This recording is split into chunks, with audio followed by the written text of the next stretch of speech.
Labas, labas. Manau, kad aš jau esu su jumis kartu. Tuoj dar patikrinsim. Kaip visada, matau save. Manau, kad jūs mane taip pat matot.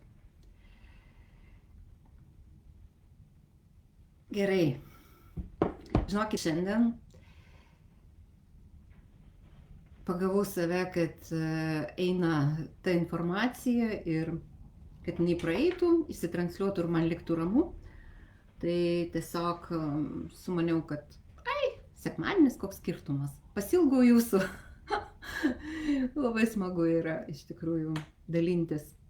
Tai šiandien noriu pakalbėti apie energijas, kurios ateina, tiksliau jos jau yra mūsų žemėje ir ko jos iš mūsų prašo. Iš tikrųjų, aš apie tai esu labai daug kalbėjęs savo įvairiuose webinaruose, kursuose. Tačiau noriu šiandien pabrėžti tokį vieną svarbų dalyką, į kurį kviečiu jūs atkreipti dėmesį, tuos žmonės, kurie jau kaip ir domisi tuo ir kaip integruoja į gyvenimą tą naujumo, tas energijas. Aš noriu tiesiog truputėlį praplėsti galbūt jūsų požiūrį ir pasakyti iš savo varpinės, kaip aš jaučiu. Tai nėra tiesa, iš karto sakau. Tai yra mano tiesa, o jūs jau žiūrite, kaip jums tinka ir patinka. Tai va, tai mano tiesa tokia yra. Kad dabar labai dažnai iš tikrųjų girdžiu, ir kas mane pažadino šitam susitikimui, dažnai girdžiu, eikime į naujumą, nes dabar einame į naujumą. Dabar naujumo laikas, mes turim daryti naujai. Ir esu daug kartų kalbėjęs, kad tą naujumą mes suprantame kaip iš savo seno mąstymo vis dėlto. Mes suprantam naujumą kaip naują lūpdažį, kaip naują rūbą, bet iš esmės viskas lieka tas pats. Tai, į ką mus kviečia dabartis, tai yra visiškai ne apie tai. Ir aš pabandysiu paaiškinti apie ką visą tai. Dabar neskaitysiu nieko, jeigu jūs rašot, tiesiog paskui pasižiūrėsiu, kad neįsiblaškyčiau. Kai kam atrodo, kad pirmiau pasakysiu, kad tas eiti naujumą jau tampa šablonu. O vandenio epocha, nauji laikai, naujoji žemė, 5D, 6D, 7D, 20D, apie ką labai kalba ir kas vėlgi jau iki įkrisimo yra atsibodę, nes tai iš tikrųjų nieko nepasako apie laiką, tai tik tai dar vienas naujas formuluotės. Tai tampa šablonu, turim naujumą eiti. Ir sakau, mes tą naujumą suprantam kaip naujų rūbų apsivilkimą. Ir tai yra vėl dar vienas formos pakeitimas.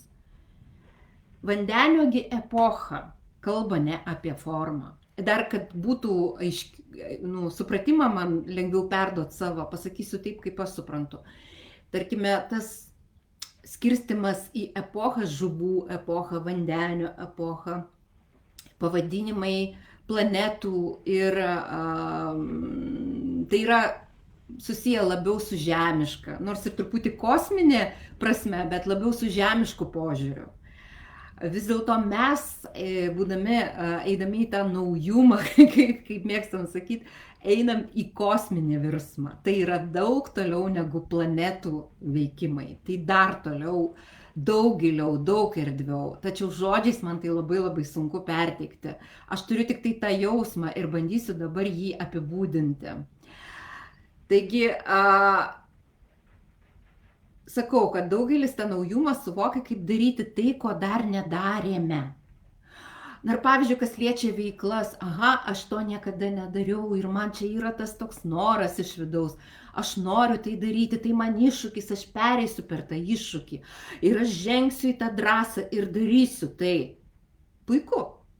Ir tai yra labai gerai. Šitame laike tai labai skamba daryti tai, ko aš niekada nedariau. Eiti į drąsą, išsiskleisti, išsiplėsti, būti kažkokiai naujoj spalvoje, ne? bet tai tik apie spalvas. Tai apie tą patį, tik tai kitaip. Tai reiškia, kad aš einu į plėtimąsi savo, tokių galimybių, gal taip vadinkime, ne? Tačiau tai nebūtinai reiškia naujumą. Naujumas tai yra visiškai kardinaliai kita mąstymo kryptis. Ir naujumas prašo iš mūsų visiškai kitokio požiūrio į viską. Ir jeigu mes dabar bet kokį sprendimą norime priimti ir priimam jį kaip iššūkį, kaip drąsą, tai yra tam tikras plėtimasis. Tačiau jeigu mes norime apie naują mąstymą kalbėti, tai aš jums pasakysiu keletą žodžių, kurie galbūt padės įeiti į tą būseną, į tą jausmą. Tai vienas iš tokių žodžių yra, kuris apibūdina naujumą, nežinau. Įsiklausykite žodį nežinau. Taip pat dar vienas žodis, be ribų. Ir žiūrėkit, su kuo mes susidurėme. Mes labai ilgą laiką mokėmės būti žinantis. Mokėmės žinoti, išmokti. Mokėmės konkretumo ir ribų. Dabar mes einame į kažką už viso to. Kiekvienam galbūt ėjimas į tą erdvę už viso to yra kitoks. Kiekvienam pagal jo vidinę būseną, kiekvienam pagal jo vidinę patirtį. Taip pat šitas naujumas mus prašo gyventi nelogiškai. Eiti už logikos ribų. Mesgi labai dažnai, ir ką aš pastebiu, aš esu tokį video įdėjusi į savo YouTube kanalą, kažkaip buvo tokia, gyvenkim nelogiškai vadinasi. Man buvo tada įsitransliavo taip aiškiai ta žinutė, kad mes turime išmokti paleisti logiškumą. Tas logikos grandines, tas žingsnius tuos, kurie mus veda į kažkokį tai aišku apibrėžtą rezultatą. Ir kurį mes numatom iš pat pradžios.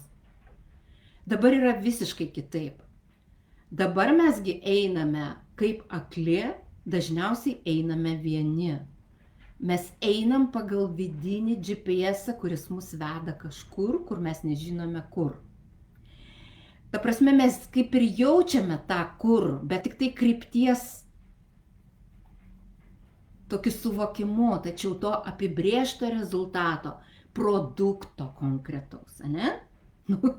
Rezultato, kaip mes esame pratę, kad aš įsikelsiu savo tokį tikslą, gausiu tokį rezultatą.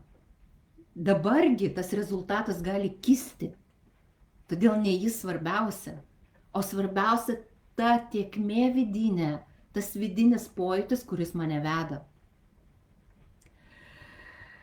Ir tai liečia absoliučiai viską, tiek veiklą, tiek mūsų gyvenimą. Dar galima tai pavadinti, kad aš tą įjungiu savo vidinį GPS, širdies jausmą, sielos jausmą, kad aš bendradarbiauju su savo sielos informacija ir aš einu į tą vedimą. Bet vėlgi, reikia žiūrėti,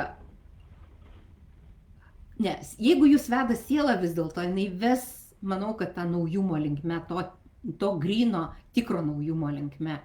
Nes tie visi šablonai, jie visi praeina iš programų ir iš to, ką mes žinojom, ką mes išmokom.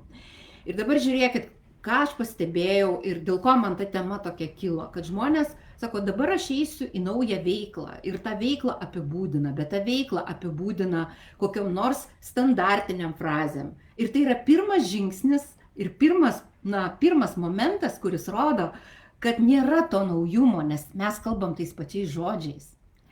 Naujumas dažniausiai pasireiškia tuo, kad aš netgi bijau to, ką aš jaučiu, kad turiu daryti.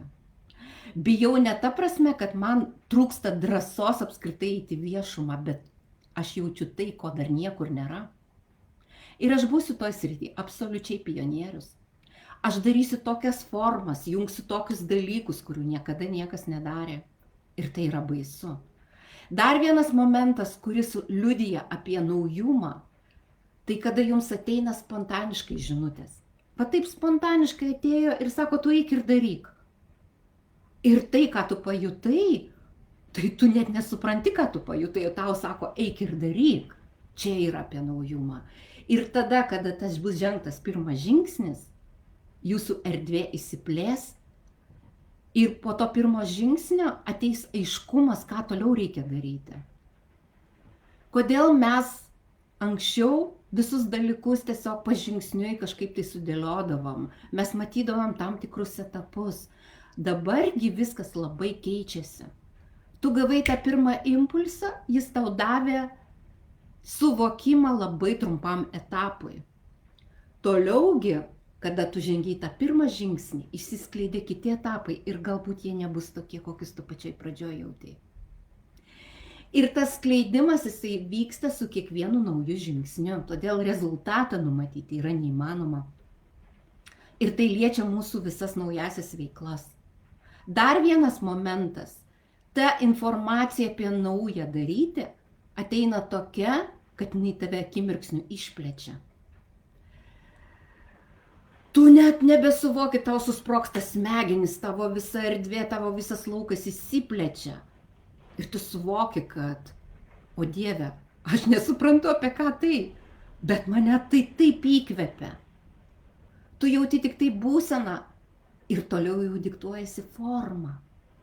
Ta forma gali būti tokia keista, jinai gali ateiti tokiais keistais pavydalais. Tai yra jungimas nesujungiamų dalykų. Tai yra įvairiausi, net nežinau, aš negaliu net paaiškinti, kaip visą tai. Dabar jeigu sakysite, kaip aš tai jaučiu, tai pirmiausia, aš jaučiu per pavadinimus ir per įžodinimas to, ką aš darau. Jeigu jūs atkreipsit dėmesį pas mane, nei vienam tekste nėra to, kas yra iš kažkur tai kitur ir kur jūs atpažinsite. Todėl naujumo ženklas yra neatpažįstamumas. Suprantat? Ir tai yra labai baisu, kai tu pradedi eiti tokiu keliu, nes tu pats nežinai, ką tu transliuoji realiai, ne? Ir tie kiti žmonės, jie net pažįsta tavęs, nes to nėra aplinkoje, to nėra niekur aprašyta dar, ne? Ir tada viskas vyksta tik tai per vidinį rezonansą, per tą vidinį susikalbėjimą. Jeigu žmonės jaučia iš vidaus tave tokiam rezonanse, jie eina su tavim. Bet gali net nebūti jokių ten tų visų strategijų, ten visa kita. Bet dabar dar vienas svarbus momentas. Ir jis yra labai svarbus ypač tiem, kurie nemėgsta struktūros. Tai nereiškia, kad struktūros nėra. Tai, ką jums papasakau, struktūra yra. Ir čia jūs pastebėt, kaip keistai dera nesuderinami dalykai. Iš pradžių sakiau, kad jūs einat į tai, ko jūs net nesuprantat, net tik tai kaip būsena, net neįmanoma to. Jūs gaunate impulsą, tas impulsas sako, daryk dabar žingsnį, tas žingsnis gali būti veiksmas koks nors, ne? Pavyzdžiui, užrašyti tai, ką aš pajaučiau, kas man įsitransliavo, tos ypatingos būsenos pagalba. Aš padariau pirmą žingsnį ir tas pirmas žingsnis užrašymas įskleidžia viską toliau. Ir taip skleidžiasi struktūra. Aš suprantu, kad aš kalbu tikriausiai labai neaiškiai. Tačiau pabandykit vidumi pajausti tai, ką aš jums sakau. Ir galbūt daugelis atpažinsit save, kad esate tokiame etape, kada jūs aplinkoje dar matote, kad visi eina pagal mainstreamą, populiarus būti, čia tokie dalykai yra, tokių nėra. Ir žinot, vienu metu man buvo taip, kad aš buvau suabejojus labai stipriai. Aš buvau kažkaip galvoju, aš niekaip nepritinku prie nieko. Tiesiog savęs niekaip negaliu su nieko sudėti, ne? Todėl, kad man transliuojasi tik man būdinga informacija. Ir aš buvau tokia išsigandus vienu metu. Ypač kai vienas žinomas žmogus, mokytojas tam tikros srities, kažkaip nei aš jo prašiau patarimų, bet jisai paėmė ir man pasakė, sako, aš matau, kad tu spalvota esi, bet tave žmonės net pažįsta. Ir aš išsigandau, kad, aš kažkokia tokia lyg ir gal tokia, o paskui supratau, kad čia yra privalumas. kad tai ir yra to naujos epochos ženklas būti neatpažįstamu minios, būti neatpažįstamu kitų žmonių. Taip, tai nėra lengvas kelias, iš karto sakau. Tačiau kuo daugiau tokių žmonių atsiras, tuo bus lengviau visiems.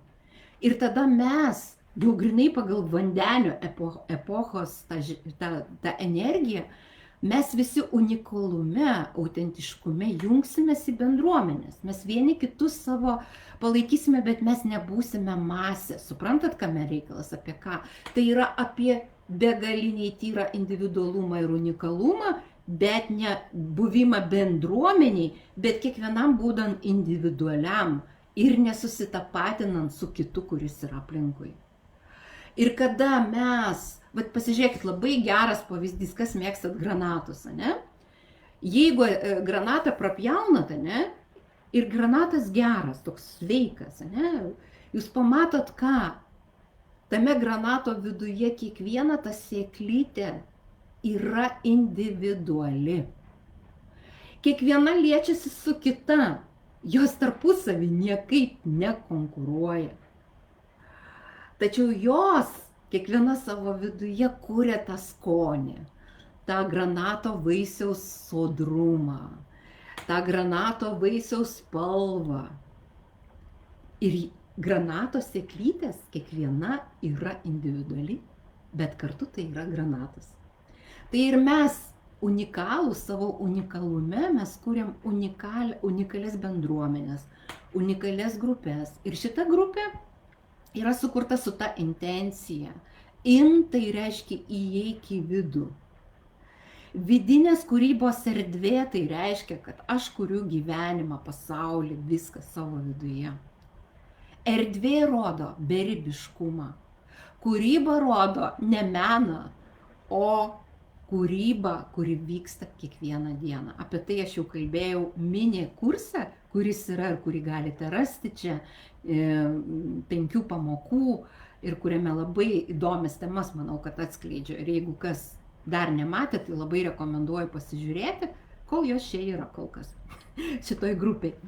Tai aš tiesiog kalbu apie unikalumą, individualumą, autentiškumą ir drąsą transliuoti kiekvienam tai, kas ateina per jo vidų.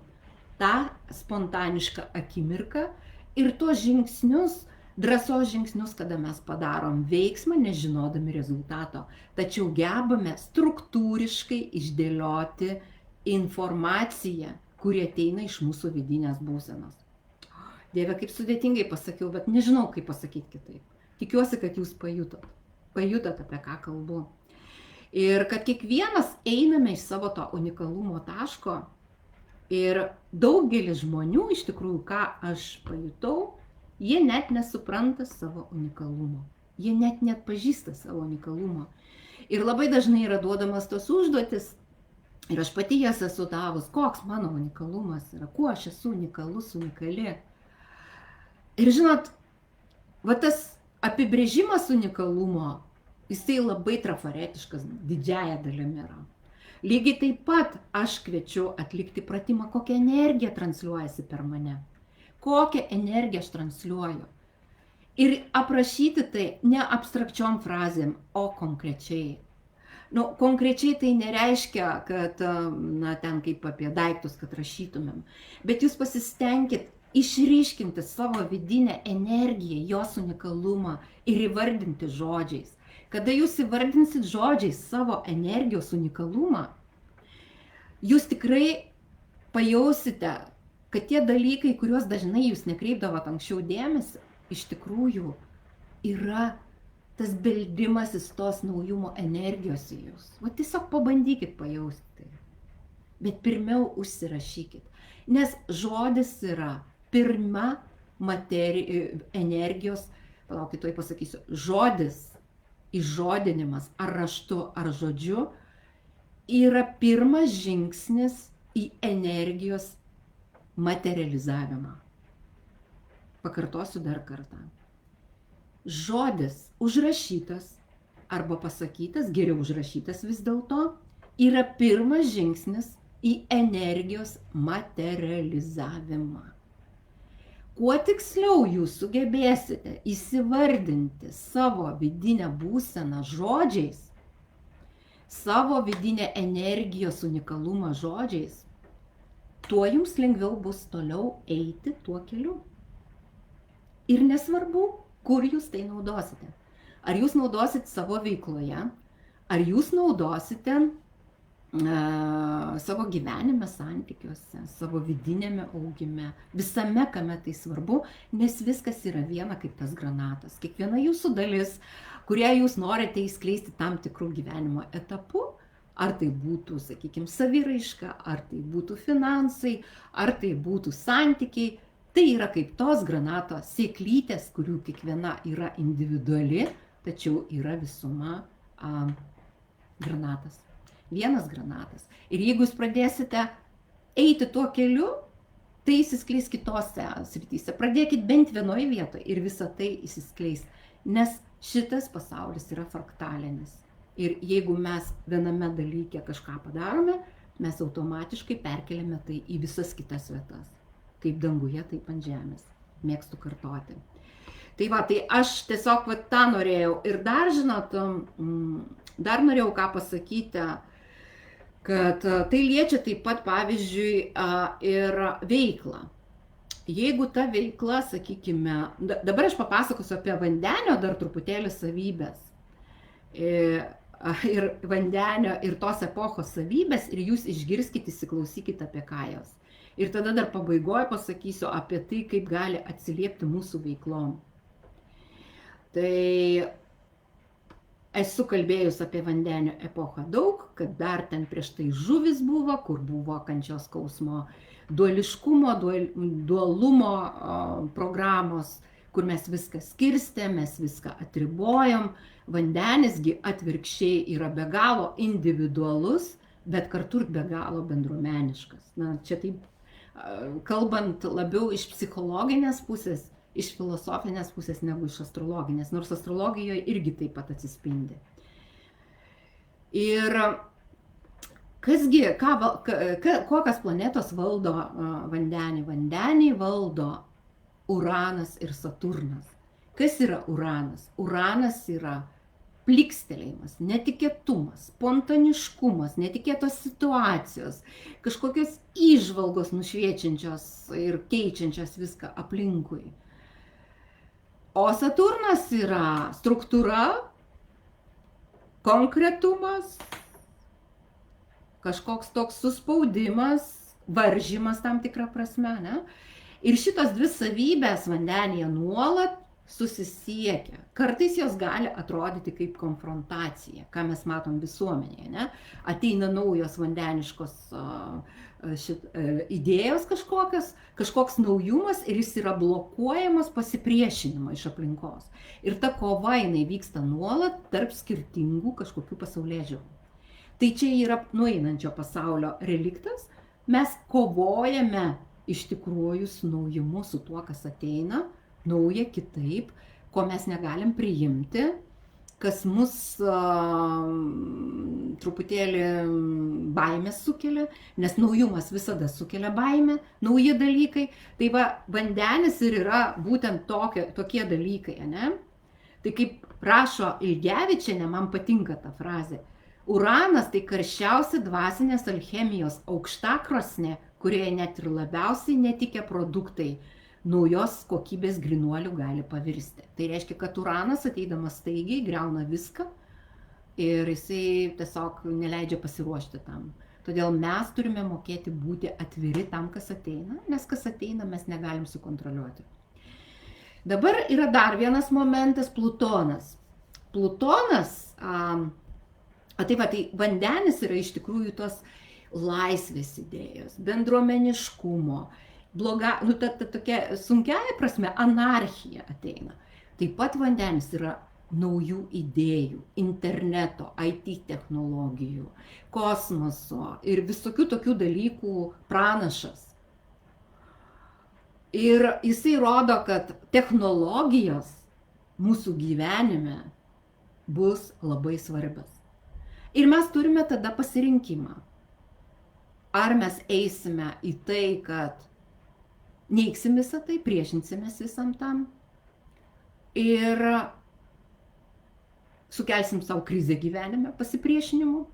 Ar mes eisime į draugystę su tais naujais dalykais ir tuos naujus dalykus įliesime į savo gyvenimą ir juos naudosime, bet naudosime sąmoningai. Tai reiškia, kad jie nevaldys mūsų, ta prasme, netaps koks nors dirbtinis intelektas visų kuo pagrindu, kada mes viską darysim, kursim tik tai jo dėka, tokiu būdu atrofuojasi žmogaus mąstymas. Ir aš čia matau vieną pavojų. Tas pats kaip GPS-as, kada atsirado ir jisai pradėjo naikinti natūralų žmogaus intuicijos jausmą ir nesugebėjimą taip pat naudoti žemėlapį paprastu. Ir kai aš važiuodavau su tėvais į keliones, kai buvau maža, tai mes važiuodavom be jokių GPS-ų, jūs patys žinote, ne?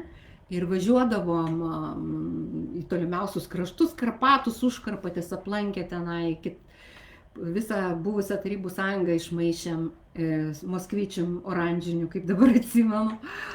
Tai tėvas turėjo atlasus, turėjo žemėlapius. Ir kartu važiuodamas su draugais, jie ten tyrinėdavo tuos žemėlapius, kaip geriau nuvažiuoti. Jie turėjo tą intuicijos jausmą, kokiu keliu geriau pasukti, kad greičiau nuvažiuoti. Dabargi dauguma vairuotojų šito nebeturi ir tai naikina. Tai čia aš jums pasakoju, ką atneša technologijos ir ką jos iš mūsų atima. Todėl jeigu mes sąmoningai visą tai žiūrime, mes turime puoselėti tai, kas yra geriausia, kas dieviška, kūrybiška. Intuicija yra kūrybos, dieviškas įrankis kūrybos mūsų gyvenime. Ir visi jį turi. Tik ne pas visus, pas daugumą žmonių jis yra miegojimo stadijoje. Tai yra savybė, kuri miega. Kaip ir visos kitos ekstrasensorinės savybės, kurios miega pas žmonės, bet jos visos yra. Beje, apie tai aš savo naujame kurse nuo vasario 22 dienos išlaisvins savo energiją. Kalbėsiu naujame kurse. Ir dar yra 5 vietos į tą kursą. Taip kad jeigu kas norite, labai labai kviečiu. Galite parašyti, man noriu ir aš jums atsiųsiu informaciją apie ką visą tai bus. O dabar mes toliau einam į Plutoną. Tai Plutono tranzitas į vandenį. Plutono tranzitas į vandenį įvyko čia visai neseniai, iš tikrųjų. Jisai jau kelis kartus ėjo pernai metų lapkritį į vandenį, buvo vandenyje, išėjo į Ožiaragį, iš Ožiaragio dabar vėl į vandenį, ir rudenį jis vėl išeis iš vandenio į Ožiaragį ir vėl 19 metų, 20 metų beveik jis pereis į vandenį. Tai štai ką jums sako apie tendencijas mūsų gyvenime. Ir jeigu mes jas ignoruosime, tai mes arba pakliūsim į krizę ir įvyks suspaudimas mūsų sielos, mūsų realizacijų, arba mes eisime į išsiplėtimą ir į sąmoningą, kūrybišką tų dalykų panaudojimą savo gyvenimuose. Ir dabar dar kartelį paminėsiu, ir vandenis bus iki 43 metų mūsų gyvenime. Vadinasi, tos tendencijos, jos bus mūsų gyvenime ir mes jų niekur nepatrauksime. Ir jos vis ryškės ir vis daugiau, kuo mažiau žmonės priešinsis, tuo greičiau jos ateis į mūsų gyvenimą, taps norma ir paskui pasitrauks. Tai iš tikrųjų netgi tas vandeniškos tos savybės, kada unikalumas, spalvingumas eina, tai iš tikrųjų jis irgi yra laikinas. Tai yra tam tikras žmonijos etapas gyvenime, kada mes realizuojam truputėlį savo tą sielos ir asmenybės informaciją. Kada mes pereisim į tą kosminį lygmenį, tas ta prasme, įvyks unikalumo, toksai jau nebebus jisai toks svarbus unikalumas ir autentiškumas, nes mes eisime į prigimtį kitą, į dieviškos ląstelės prigimtį, kuriame trinasi ne tik tai asmenybės tie lygmenys tokie, bet trinasi ir lyčių dalykai. Apie tai labai noriu pakalbėti ir tai labai tokia kontroversiška tema. Ir jau morališkai rengiuosi padaryti tokią live transliaciją, kur pasižiūrėti į lytis iš kitos prizmės, iš kitos visiškai. Ir tema tai yra nuo 12 metų man, kuri eina apie ką suvokiau ir man buvo baisu, galvoju, kaip taip, čia taip ir paskui. Tai padarysiu artimiausiu metu, nežinau kada, būtent tokią transliaciją. O dabar grįžtant apie tai, mes vis dėlto, tai yra pamoka mūsų įskleisti savo autentiškumą, unikalumą vandeniškame, tokiame scenarijoje, vandeniškai atmosferoje. Ir dargi tada išvardinsiu tas sritis, kur vyks esminės transformacijos, nes Plutonas vandenį reiškia transformaciją. Plutonas visada reiškia į gimimą ir mirtį. Tai reiškia, kad kažkas miršta, kažkas gimsta. Tai yra virsmas ir jis yra neišvengiamas, ar mums patinka tai ar ne. Taigi, IT technologijos, virtuali erdvė, dirbtinis intelektas taps neatskiriama ar labai svarbia, didelę įtaką visoms sritims darančia gyvenimo dalimi. Toliau informacija, naujos technologijos, mokslo išradimai taps pagrindinio tokia valiuta, galima sakyti. Aš pridėčiau, kad ir energijų pažinimas ir gebėjimas veikti iš savo vidaus. Informacija ėmimas iš vidaus, o ne iš išorės. Taip pat ypač labai svarbus taps komandinis darbas. Tačiau, kaip ir minėjau apie granatą pavyzdys, tai yra komandinis darbas, bendruomeniškumas, tačiau išliekant individualume, unikalume. Ir kad visuomenėje padidės bendruomenių įtaka. Žmonės bus labiau linkę burtis pagal savo pažiūras, pagal rezonansą, taip galima pasakyti, ne? Pagal įsitikinimus gyvenimą, bet ne pagal tautybę ar kitus dalykus. Šitie dalykai nebebus svarbus iš tikrųjų, nes tai yra vidinė informacija. Tautybė, lytis yra išorinė informacija. Vidinė informacija yra mūsų sielos, kurios neturi lyties, jos neturi tautybės ir neturi daugelio kitų dalykų, kuriuos mes laikome svarbiais šiuo metu. Bet nesakau, kad mes turime to įsižadėti. Čia irgi tokie balanso dalykai. Tai yra, bet mūsų pamokos dabar kitas yra. Mes jungiamės per vidų. Mes jungiamės per vidų. Bendruomeniškumas atsiranda per vidų, o ne per išorinius atributus. Taigi, naujumas vandenio epochoje, mano suvokimu, jisai ateis per vandenio principus ir tos kosminio pajautimo principus. Kada viskas ateina ne per išorę, o per mūsų vidų. Kada intelektualumą, kuris buvo labai svarbus ilgą laiką, keičia intuityvumas. Tai reiškia vidinis pojūtis, iš vidaus jautimas, ne? Kada mes gauname informaciją per vidų, kada gauname vedimą per vidų, per savo vidinį meistrą, per savo vidinį gurų, kiekvienam individualiai, pagal jį, pagal jo informaciją. Ir mes gauname visus atsakymus per savo vidų, o ne iš išorės, ne per kitus. Mes gauname patyrimą ir mokymasi per vidinius įrankius, o ne per išorinius. Vidiniai įrankiai visada su mumis. Išorinių mes turime juos gauti iš aplinkos, o galim būti ten, kur mes negalėsim prie jų prieiti. Tačiau tai, žinoma, treniruoja išoriniai įrankiai ir vidinius įrankius, jeigu mes juos tikslingai pasirenkam.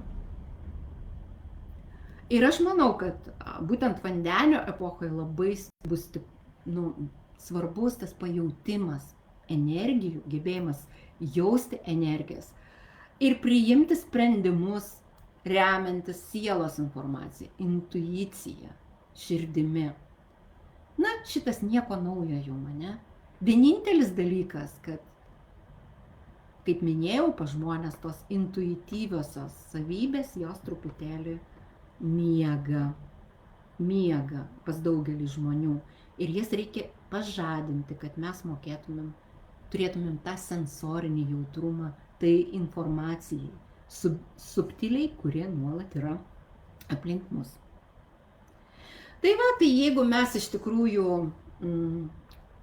nepasiduosime tam, kas ateina, tiksliau priešinsimės tam, kas ateina, mums galima krizė, čia nereikia jokių vangų, kad tai pasakyti. Aš kalbu apie kiekvieną žmogų individualiai. Drąsa, ėjimas į visiškai niekada nedarytus dalykus, ne tiek per formą, kiek per vidinę tokią informaciją, kad aš einu į plėtimąsi iš vidaus ir einu į tai, ko dar niekas niekada nedarė. Bet tai atėjo per mane, aš tai pajutau. Tai yra uraniška energija, kuri iš tikrųjų atneša spontaniškumą, atneša netikėtumus kažkokius. Todėl jiems taip pat reikia būti labiliem, kad galėtumėm lengvai visą tai priimti. Informacija gaunama intuityviu keliu. Na ir aš viską kaip ir pasakiau. Ir dar yra toks dalykas ryšys su nežemiškomis civilizacijomis, labai stiprėjantis ryšys su savo aukštesniuoju aš ir su pačiausiu šaltiniu, iš kurio viskas ateina. Ir tai ėjimas į atsisakymą išorinių komunikacijos priemonių, bet ėjimas į vidinės komunikacijos dalykus. Tai va tokie man norėjosi tokius dalykus ištransliuoti jums, pasakyti, ir jeigu jūs kažkur tai savo veikloje bandote eiti į formos, į naują kaip lūpdažį, kviečiu jūs pasižiūrėti tai. Ir jeigu vis dėlto, tarkime, ta veikla tokia labai žemiška, bet jūs norite eiti į naujumą, tai rekomenduoju tada įnešti kažką tai iš naujųjų technologijų, iš sprendimus kažkokius, kažkaip kitaip būtent iš to požiūrio, iš to vandeniško požiūrio. Online, dirbtinį intelektą, kažkokias tai tos dalykus, kurie yra būtent vandenio atributai, su kuriais jis ateina į mūsų žemę, kad praplėsti mūsų sąmonę. Tai čia taip metaforiškai. Ir taipogi noriu priminti, kad yra kursas, kuris prasideda nuo 22. Tai yra apie energijas, apie intuityvumą, apie sensoriškumą, apie tai, kaip pažadinti mūsų miegančias savybės, kad jas panaudoti savo gyvenimo kūryboje. Ir mes viso to mokysimės ir praktikuosimės. Ir dar primenu, kad nuo balandžio 18 dienos bus grupinė mentorystė Mylima veikla nuo nulio. Aš jau parengiau programą Mylima veikla nuo nulio naujiems laikams, pabrėžiu, ne pagal senas programas, bet pagal naujas idėjas, vandeniškas idėjas, sakykim taip. Tai ten jau aš renku tokį susidomėjusių žmonių ratą, o informaciją pateiksiu šiek tiek vėliau, nors jau jinai man praktiškai susidėliojo. Tai jeigu kam įdomu, kas dar nesakė, kad nori, parašykite, kad nori ir aš būtinai jums atsiųsiu. Taigi viskas. O šiandien linkiu jums nuostabios dienos, likusios. Nesvarbu koks oras, nesvarbu lyja ar saulė šviečia, o gal jūs gyvenate dabar tokioje vietoje, kur iš tikrųjų saulėta. Tiesiog linkiu atsiverti gyvenimui ir leisti jam tekėti laisvai. Laisvai ir jungtis pagal rezonanso principą. Jeigu kažkas jums rezonuoja su manim, tai kviečiu pas mane ateiti. Jeigu rezonuoja su kitais žmonėm, eikite pas juos. Ir iš tikrųjų juk nėra jokios konkurencijos, yra tik laisvė dalintis tuo, kas per mus eina ir jungtis pagal tuos dalykus, kad kūrybiškai atlieptume tą naują laiką ir būtume vieni kitiems iš tiesų naudingi.